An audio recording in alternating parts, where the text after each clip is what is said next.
recherche intitulé EducEurope.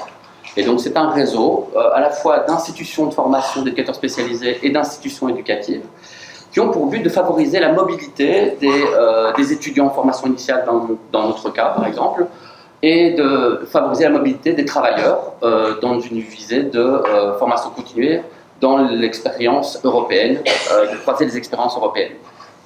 Et donc on développe au sein d'EducEurope des thématiques, et l'une des thématiques que nous avons souhaité développer, c'était de travailler cette notion qui est qu'elle va en poupe depuis bien une vingtaine d'années, le développement du pouvoir d'agir, ou plus traditionnellement encore la version anglophone, l'empowerment.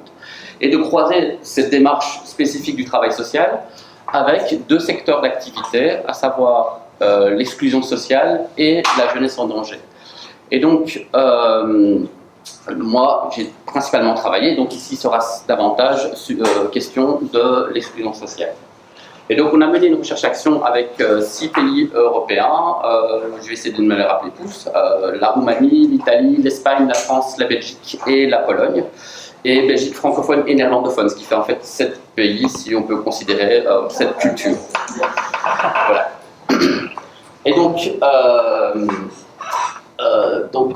voilà, je vais vous présenter une situation de petite vignette clinique. On est là le 24 novembre 2014, c'est ça, 2014. Je me retrouve avec ma collègue Catherine Mussato de la Fondation d'Auteuil qui co-animait avec moi ce groupe de recherche-action devant 16 personnes, donc 2 par pays, sont présents là. Et donc 16 personnes devant moi qui ne se connaissent pas, que je ne connais ni d'Ève ni d'Adam, et donc on a porté une attention toute particulière à prendre du temps pour se présenter et se rencontrer.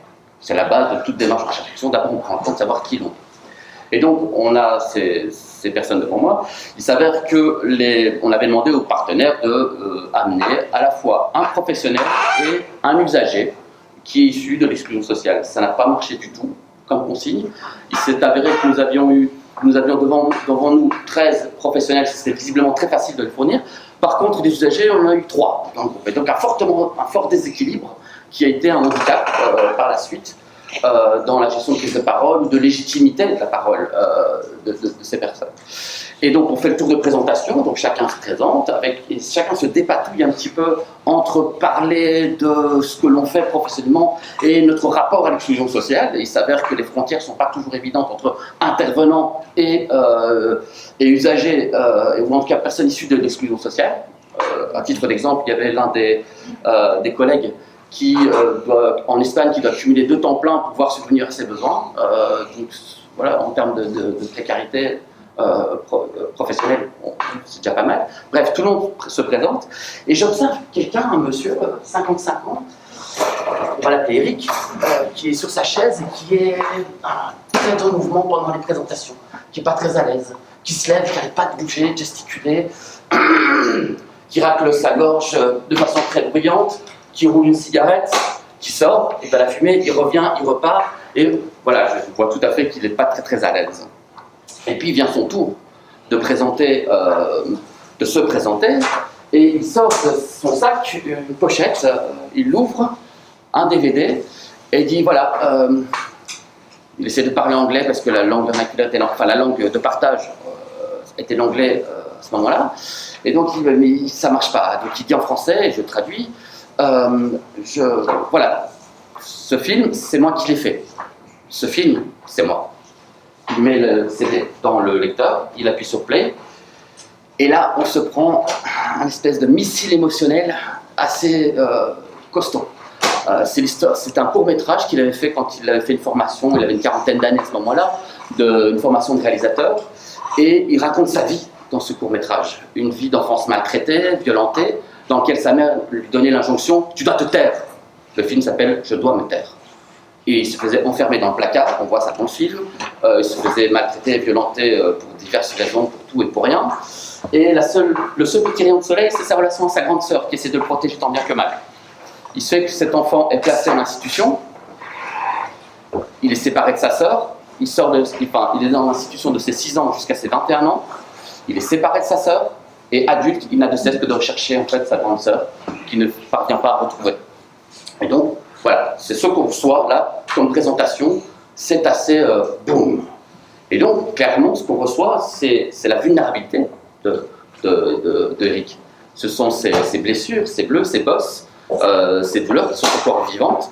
Et donc, voilà, qu'est-ce qu'on va en faire dans le groupe, quoi. Comment est-ce qu'on va les accueillir, comment on va les considérer, comment est-ce qu'on va aussi les protéger. Bref. Donc, pour parler de la démarche que nous avons adoptée, on a volontairement adopté une posture d'ignare. Voilà. C'est-à-dire qu'on n'a pas souhaité spécialement au départ trop se documenter sur l'empowerment, parce que c'est comme ça qu'on l'appelait à ce moment-là du processus. C'est-à-dire qu'on s'est dit, ok, on va avancer avec notre groupe.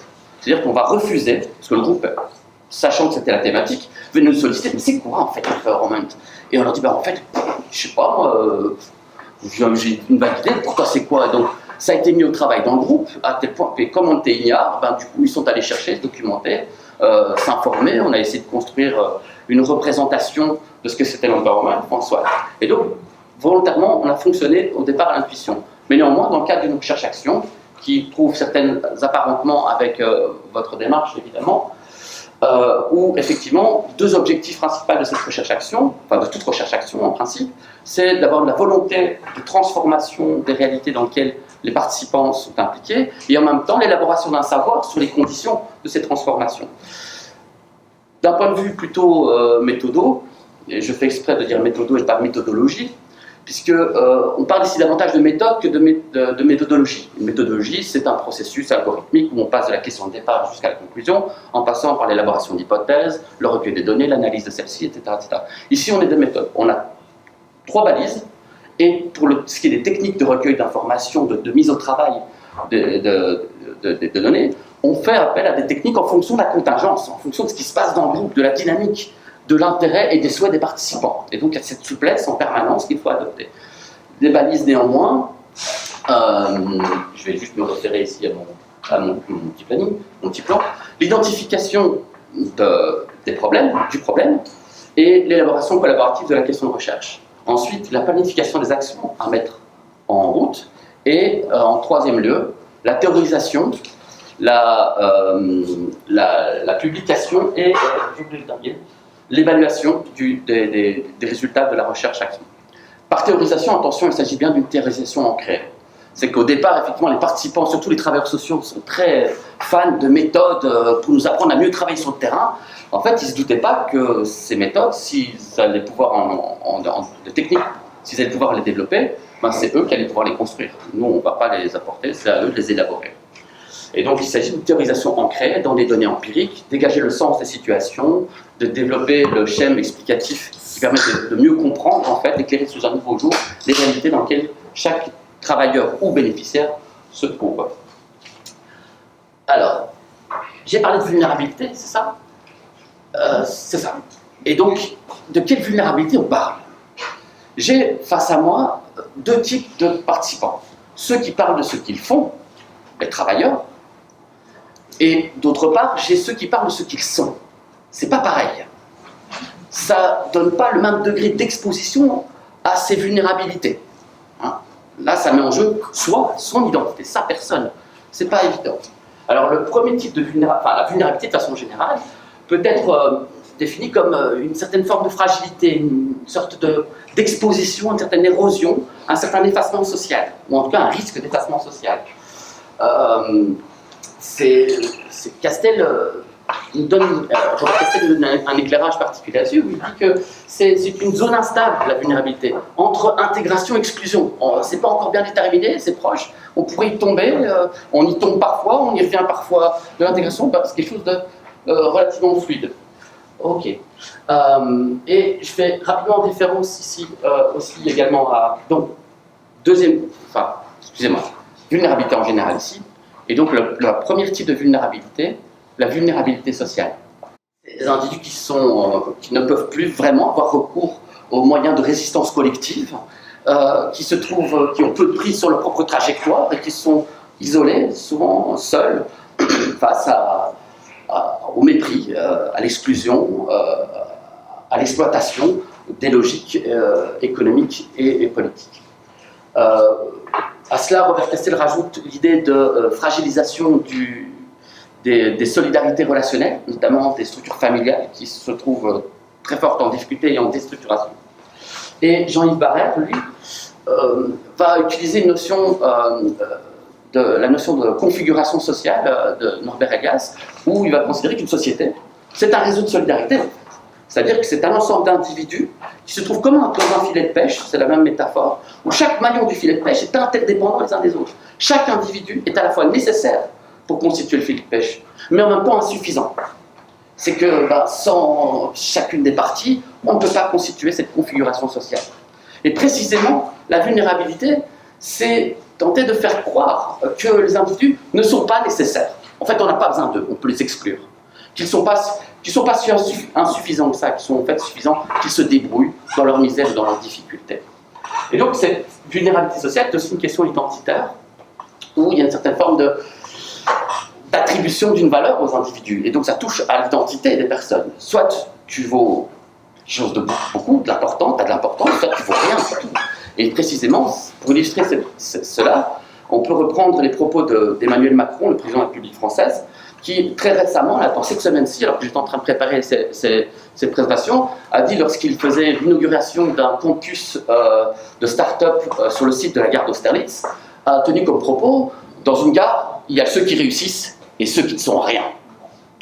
Et donc ces propos signifiaient, j'attribue une valeur à ceux qui contribuent au redressement de la France. Par contre, ceux qui errent dans la salle des pas perdus, qui cherchent un coin pour se réchauffer ou s'alimenter, eux sont zéro. Ils ne valent rien. Ils ne sont pas considérés.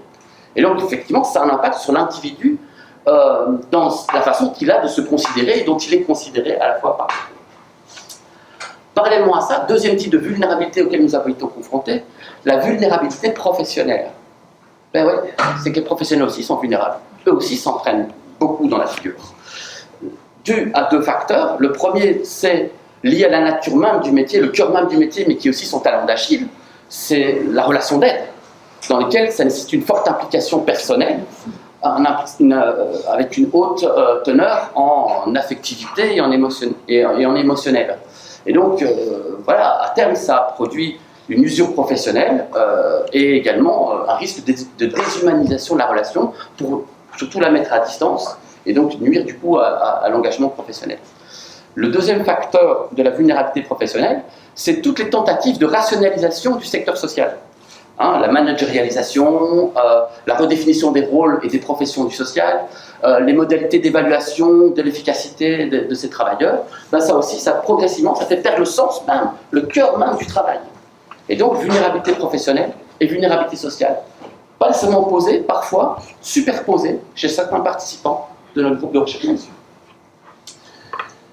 Alors, le développement du pouvoir d'agir dans tout ça. Alors, vous avez vu qu'effectivement, on a effectué un petit glissement paradigmatique, je dirais, en traduisant ce terme empowerment par développement du pouvoir d'agir des individus et des collectivités. La référence est ainsi faite à Yann Le Bossé, ici de l'Université de Laval, si je ne me trompe pas, et qui inscrit, enfin, au départ, on était plutôt réticent avec l'empowerment. J'ai beaucoup entendu des critiques individualistes et néolibérales de la démarche qui réduit la charge individuelle du pouvoir d'agir.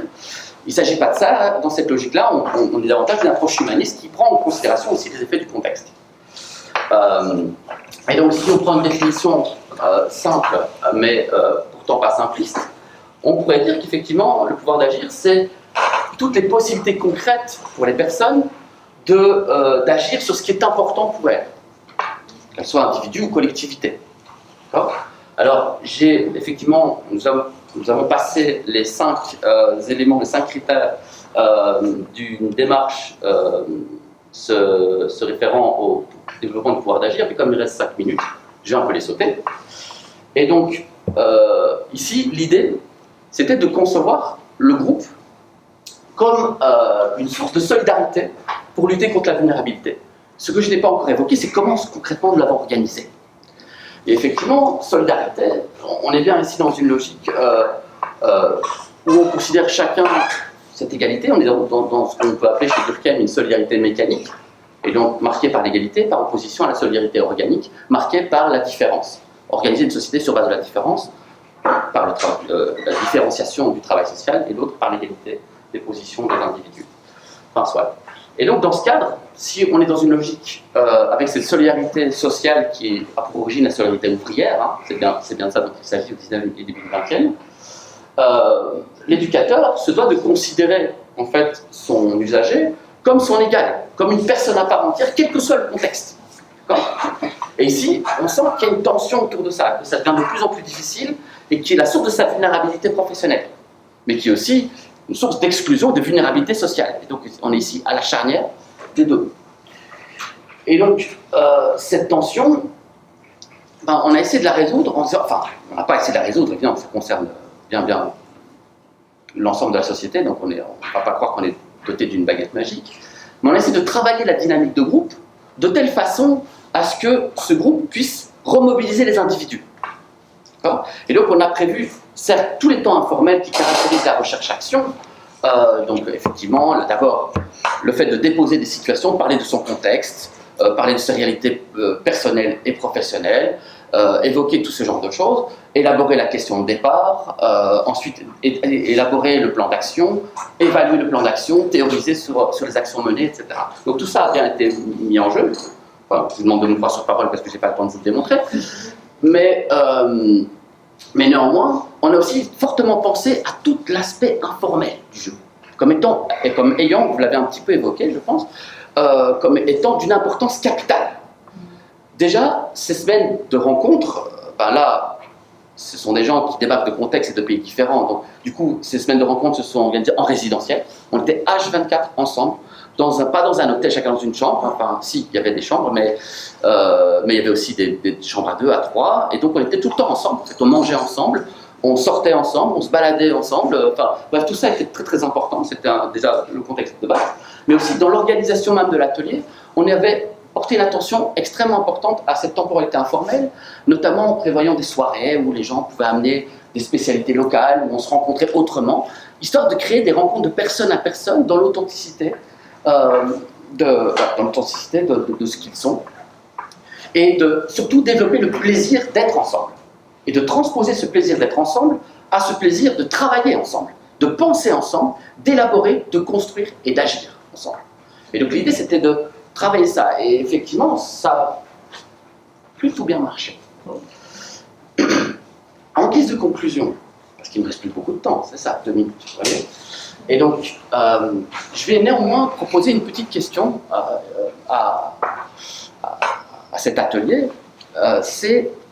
Nous sommes demandés dans quelle mesure cette expérience que nous avons mis en place, s'inspirant de l'approche du développement du pouvoir d'agir, par la recherche-action, dans laquelle nous avons vraiment pris soin des gens, pris soin de la rencontre, etc., dans quelle mesure n'avons-nous pas renforcé la vulnérabilité des participants, plutôt que de favoriser leur émancipation de ces conditions de vulnérabilité. Je m'explique. 2 fois une semaine, d'accord ? Dans ce moment-là, les personnes qui n'ont pas spécialement souvent la parole, qu'elles soient professionnelles ou bénéficiaires, ont du plaisir, sont enfin reconnues, valorisé, considéré. Ma parole a une importance, a une valeur. Dans ce cadre-là, après la semaine, je retourne dans mon contexte d'existence, dans mon 30 mètres carrés, où il y a ma cuisine, mon lit, mon canapé, ma télé et éventuellement un ordi. J'ai toujours sur mon compte en banque les seules allocations familiales éventuelles qu'il y a sur mon compte en banque. Je dois toujours calculer le moindre centime pour pouvoir survivre. Je n'ai toujours pas de perspective, j'ai mobilisé mon pouvoir d'agir dans ce contexte, mais quand je reviens dans mon réel contexte, je me retrouve probablement de nouveau dans cette vulnérabilité, avec peut-être, à ton accru, c'est toujours le doute qui subsiste, le sentiment de découragement. J'ai encore une fois essayé, et ça n'a de nouveau pas marché. Merci pour votre écoute.